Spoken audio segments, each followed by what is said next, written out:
Okay. You may or may not have seen this before. This is an ease of use tier list, but to be honest, and shout outs to the people, some of you out there, I'm glad I've got some good viewers, because you're like, this one is kind of weird. Like, why would you do this? The truth is, I would normally not do something like this, right? But the reason I did it was I wanted to do a little critical thinking exercise with y'all. I said it was an ease of use tier list, and that's it. I didn't say anything else. There's two really big red flags to this chart, and I'm gonna specify them. A lot of you called out one, nobody called out the other one, right? A lot of people called out, I never defined what do I mean by easy. And the best one is with Potemkin and Milia. So when I talked about Milia, what I said about Milia was from the heart. I actually do think she's a hard to play character at high level, like at high tournament level. She's hard to play. And I do think Potemkin is an easy character to play, but I don't think he's that easy at high level, right? But I never really specified what I meant by easy. So I kind of just said, like, the middle characters, I mostly said how I truly felt, and then for a couple of them, I kind of was like, okay. So that's thing number one. Good job. Good job. Thing number two that no one said. Wait, chat, can you guess what thing number two, the second red flag was? RAM not for children. It's a tier list easy. Only one character for children. That's funny. What is the definition of horror gameplay? This time, ease of use doesn't matter. Come on, son. Somebody has to say it. Somebody has to say it. Pain. No one's gonna get it. That's what I'm saying. No one's gonna get it. I didn't post it on Twitter. That should be a huge red flag. That should be a huge red flag. I didn't post this on Twitter. I neither posted this image nor the actual video on Twitter. I didn't do either. Should be a huge red flag. Huge. If you're the type who doesn't use Twitter, by the way, of course you would have missed this. For people who follow me on Twitter, you should have caught this, bro. So the truth is, I don't like making charts like this. I usually just like talking about the character's potential and stuff like that. The thing is, when we talk about things like this, we have to define the criteria. I mean, everything's going to be an opinion, but without that, it's basically just feelings without that. And as you all correctly mentioned, in basically any other thing I make that has this type of chart, I always make sure to define the metric I'm using to rank the characters. Some of you guys also mentioned another thing, which we talked about. So I kept this again. This is probably, if there was going to be a third red flag, it would be this. So people who only watch a YouTube video will not have seen this. If you were on the stream on Friday, you would have seen this. This is old. This is not for BBCF 2. This is for BBCP 1.0, probably 1.0. This is like 1.0 because I have Valkenhayn as easy to win. So this is probably how I would actually do something like this at a base level. Ease of play versus ease of victory. Usually when I talk about easy, I'm usually trying to think about for someone who's new to the game to just pick them up, but then you also intersect it with how easy do you think they are to win? Like, what is their win condition? How strong do you think it is? So that's why this one is grouped the way it is, right? So another reason why I decided to do this is also, I actually do believe there's a lot of misconceptions on what is considered easy and what is considered hard. From here, I'm gonna be like half addressing comments, like comments I thought were standout comments, and half giving my own opinion. And before I actually go into that, but my real thoughts is, for new players, I'd probably move Milia up to like average, and I'd move Potemkin down to easy, just making that clear. If the perspective is how easy is it for a new player to pick up a character in this game, that's what I would do, right? And then for like high level play, I think this would just be different. I'd have to like think about it. I haven't even thought about it. I want to talk about like what is easy and what is hard in fighting games, right? So when you're starting, if you don't play, and when you're starting, so when I say if you don't play, I mean like you're not like regularly playing fighting games. Maybe you have played a fighting game or fighting games. You're not someone who regularly plays fighting games, because that's an important part about being good at fighting games, and honestly any multiplayer genre, is you, option selects aside, I don't even play this game, option selects aside, you do have to play the games to be good at them. Like you truly have to play the games a lot to be good at them. So if you are not someone who plays fighting games a lot, or you're newer, or honestly, even up to like a mid-level point, people always mention combos, right? So this is one thing that people really came at me when I put Milia in hard. Milia's combos are easy. Milia's inputs are easy. Like, how could you say she's hard? Her inputs are easy. All four of those characters have easy inputs. So why would you use that as like, this is why the character is hard? Jacko, for example, she really only has quarter circles, right? Zato has negative edge. That's the one. And I don't think, from my memory playing Happy Chaos for like 2-3 weeks, I believe he doesn't really have any like complex input besides like super, right? So it's not inputs.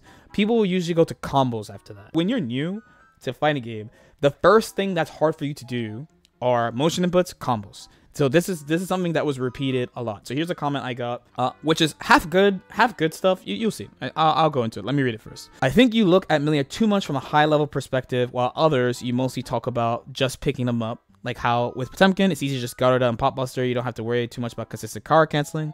Another one is Axel, easy to pick up. But of course, if you would consider Bomber Loops, he is easily in the average tier for having to learn those, as well as fighting his polarizing matchups. So from that perspective, I think Milia is in the average tier for similar reasons as Gold Lewis. Using her neutral tools is hard, but once you get in, it's mostly flowchart. Even if you don't get the left-right from one specific hit, the high-low is going to be enough to start against most people, just like Ram spamming Far Slash, and no one knows what the hell to do. This one's actually pretty okay, this comment. This one was one of the woke, like, hey, why are you saying all this stuff for Milia, but then you don't say it for other people? This one's kind of woke, but for me personally, you can agree or disagree. I think execution is one of the lowest things, one of the lowest ranking things in the difficulty of a character. This is the perspective of someone who's played fighting games for a really long time, though. So why? The main reason, it's like probably like two main reasons. So one is, in general, as time goes on, execution gets easier in games. Starting from 2009. Some people think of like 2009 of the golden age of execution and shit. But like starting from 2009, they're trying to make execution stuff easier in various ways between various games, right? And we get to a point where we're at today, where like you have games like Dragon Ball that's like, it's just all quarter circles, basically no DP motion. You do a bunch of shit in all games, basically starting around 2010 until now. Then factor number two, if you have done like Metafy with me, for example, or if you watch like some of my older videos, I talk about this, is this concept I have about one player practice versus two player practice, and execution falls heavy in one player practice.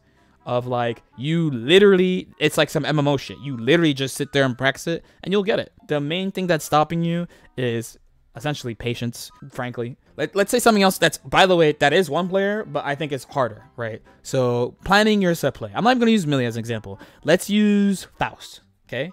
But Faust, for the most part, his set play is mostly pretty simple. Like, most of the hits that you get, you can't do that much. So you just try to protect the space. You could choose to, like, let's say you hit him far away. You 2H them, or you decide to gamble on one item and pray you get something good. If you command grab them, he's got a variety of setups. You would have to know that, like, depending on how you do Rising Jump D, the explosion will go off at different times, so you can plan different things against different characters, things like that.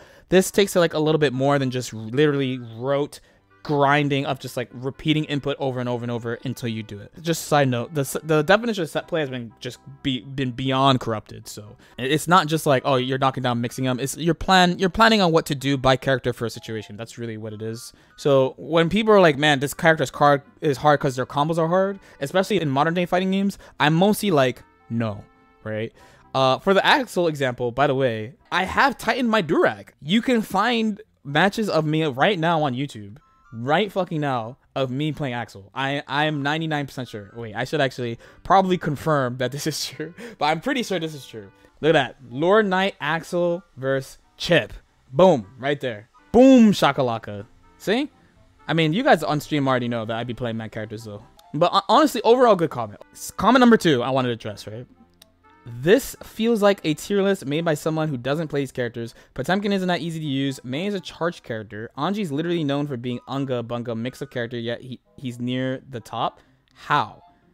How is Milia hard in Strive? She has a very straightforward game plan, inputs, and all her moves are straightforward and easy inputs. Okay, so we review we review, so we get to revisit certain things. So point that I, to be fair, overlooked that I had to remember, and this is why I read the comments, right?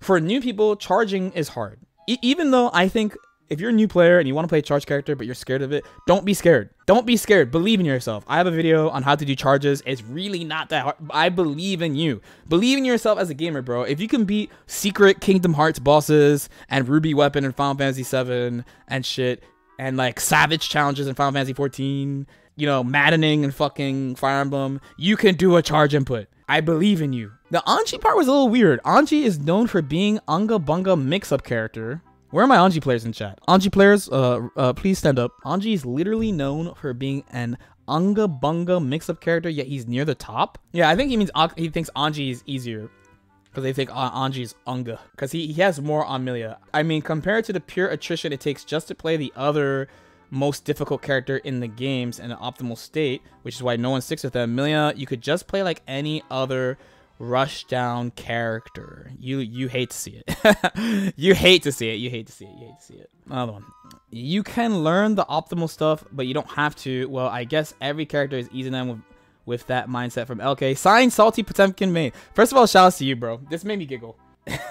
This made me giggle. This guy made me giggle. I thought this was a funny comment. I just wanted to say it because I thought it was funny. There's no reply to this. This is another one on execution-ish, if I recall. Gonna keep it a buck, LK. You literally can't say Goldlewis is an easy character than Milia. That's deep fried cap. I actually like that. Seeing Milia in the same tier as the Finger Breakers is insane to begin with, but to make the excuse 2K2D doesn't win you everything, and then say all Goldie has to do is BT knock down you once and it's all over. Hard cap, my guy. Can't respect that insanely biased take. Okay, let's talk about for real though, because again, I have played both characters and I played Goldlewis for a while. I had a mission. I still can't tell you guys why I picked Goldlewis. Goldlewis is the first character I played as an alt. This one is like a perspective thing, but I was really surprised at how many people said they thought Goldlewis is a difficult high execution character. I was like really surprised. But the thing about Goldlewis, I will say, and I agree, there was one comment that had this, and I agree with it, where it's to a lesser extent than in the previous patch. Because when I played him, it was when nothing impacted, word choice, nothing impacted Guard Crush. So the game was seriously over when you actually got them. Like, serious, like, it was really, like, you really are just doing a special move over and over and over, and if you have meter, you 50-50 them, and they're fucking dead. Like, they're really, it was, I don't know what to say. Like, I would say I probably got him to around, like, level 400-ish, and my getting him into Celestial was really just getting knockdowns in the corner and doing BT over and over and over. Where Milia, and again, by the way, this is from, like, competitive perspective, like higher level perspective. Like Milia, you really do have to build everything out by character. Like, you really do. Like Goldlewis, I feel like the only thing you got to worry about is DPs and supers for the most part. And then when you get them in Guard Crush, like what the fuck do they do? I mean, now they can at least like FD. So like now the difference between him now and before is before they literally just have to hold the sequence, where this time, since they can FD your stuff, he has to like overextend to go back. It was very interesting to hear people call, because I guess you could give Jacko and Happy Chaos are high APM. Zato is not really a high APM character. People play him like that, but I don't really think of him like that. And then of course the level of precision you need to play Milia. I don't have to go into it. This is the last one. The gold star comment comes from my nigga Bubble Butts. Shout outs to you, bro. Shout outs to Bubble Butts. This is actually, I think, one of the best comments that I got. This conversation in the comments really gets into it, because what defines hard to play? This is why defining things and being thorough is important. My man, my boy. What does define hard to play? What does make a character difficult? So it's a really legitimate question. It's kind of like how I want to end this. So we're gonna talk about Guilty here. I really wanted to find this comment because I had so many things to say about what this dude said, like serious things to say. Because I think also a lot of people have this energy when I say this, but I couldn't find the comment today, so I'm tight. Conversion ability is a huge part. I mean, if we're talking about modern fighting games, like real talk, for Guilty here, conversion ability affects so many things about like the game, how easy characters are to play, player expression, as you guys remember. And someone really got at me for this conversion ability thing, because I said one of the reasons why Nago is easy is his conversion ability. As you guys remember, if you were on stream for when I talked about player expression, but I gotta do like one more, like put everything together for this player expression thing. This is an old take I had from Persona, super unpopular take, but I still I tweaked it, but I still mostly believe this. So you're gonna hear the tweaked version. When you can combo off all your hits, if all the characters in the game can combo off all their hits, the game is just easier, an easier fighting game. If there are characters that can't convert off all their hits and there are characters that can, in like 99% of cases, the characters that can convert all their hits is an easier character. You literally have to think less. And by that extension, also, characters that can convert off everything all the time have an ideal playstyle, have like a one true playstyle, where characters that can't, you will see more variability in how people play the characters. Think about the difference between Zato players that you watch play and like Nago players that you watch play, for example, or like Ram players that you watch play, right? I would say personally that most Nago Ryuki players, not all of them, but the vast majority of them that I've played against, have really similar playstyles and make really similar choices, right? Where characters that can't combo off everything, you literally just have the chance to see them make more choices. And now, the reason why I wanted to use conversion ability as the base 2 is because I was talking about routing Familia, like set play routing, which is really important. And there's another comment where the guy gets into like soul combo selection, like, man, the combo selection is so hard, and like how could you say that like this thing where you're just mixing them over and over is hard, but you won't say it for combos? Because it is actually different.